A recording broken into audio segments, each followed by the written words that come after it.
আমি 4 বার মাত্র clean shave করেছি। আমি আসলে অভাবে শুকাই গেছি। আজকের এই এপিসোডটা পুরুষদের জন্য এবং আইকনিক বিউটি কেয়ার যে ব্র্যান্ড অ্যাম্বাসেডর তিনি আমাদের সঙ্গে বন্ধুবর নীরব। স্বাগত। Thank you so much.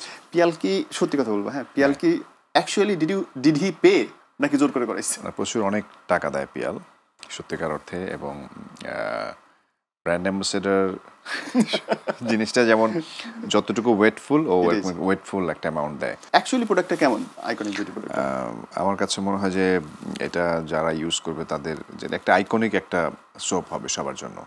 Okay, so এটার পুরো মার্কেটিং প্ল্যানের সঙ্গে তো জড়িত কি কি? হ্যাঁ, একদম প্রথম থেকে যেটা হচ্ছে যে যখন মানে একদম ব্র্যান্ডিং এর যে লোগো ডিজাইন থেকে শুরু করে একদম প্রোডাক্ট ডিজাইনিং থেকে শুরু করে একদম শেয়ারিংটা আমার সাথে পেয়াল অনেকবার করেছে, এবং কিছু অবজারভেশন আমার পক্ষ থেকেও ছিল। সো আমার কাছে মনে হয় যে এই ছোট ছোট যে চেঞ্জেসগুলো এগুলো আরও অনেক বেশি ডেভেলপ হয়েছে এবং আরও বেশি ডেভেলপ হবে ফাইনালি যখন যারা ইউজার বা যারা কাস্টমার তারা যখন এটাকে নেবে তখন তাদের পক্ষ থেকেও কিছু অবজারভেশন থাকবে।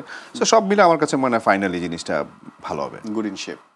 বাংলাদেশে তো পুরুষদের জন্য মানে অ্যাকচুয়ালি কোনো ব্র্যান্ড সেভাবে দাঁড়াই হয় না এখন পর্যন্ত, এবং স্পেশালি বিউটি কেয়ারের জায়গা থেকে তো পুরুষদের জন্য কিছুই নাই। ওই জাস্ট রেজর আছে, ব্লেড আছে, কোনো জায়গা তোমার তো তাও লাগে না দাড়ি। না, একদম আমি এটা আমার মানে প্রোডাকশন কস্ট অনেক বেঁচে যায় ট্রিম করারও। হ্যাঁ, আবার মাঝে মাঝে যারা হচ্ছে যে আমাকে বলে যে ভাই আপনি অনেক শুকাই গেছেন, হ্যাঁ তখন আমি তাদেরকে না, সেটা হচ্ছে আমি বলি যে আমি আসলে অভাবে শুকাই গেছি। You funny. হ্যাঁ, না সত্যি মানে যেটা হচ্ছে যে ইভেন আমার মনে আছে যে আমি মনে হয় আমার হোল লাইফে আমি 4 বার মাত্র ক্লিন শেভ করেছি। মানে 4 বার ক্লিন শেভ করেছি আমি কখনো। হ্যাঁ, এটা অদ্ভুত তথ্য জানো। হ্যাঁ, কিন্তু ওই 4 বারই কেন?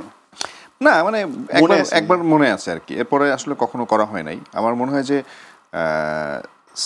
16-এর পরে মনে হয় 2 বার করেছি। 16-এর আগে মানে 2016-এর আগে করেছিলাম 2 বার, আর এর পরে 2 বার করেছিলাম। আরে বাপ, বিরাট ব্যাপার। অবশ্য পুরুষদের দাড়ি ভালো লাগে, আর এখন তো এটা ট্রেন্ডি। ব্যাপারটা হচ্ছে আগে যেমন প্রত্যেকটা সময় তো একটা মানে ট্রেন্ডি একটা বিষয় চলে আসে, সেটা দাড়ি হোক, ক্লিন শেভ হোক।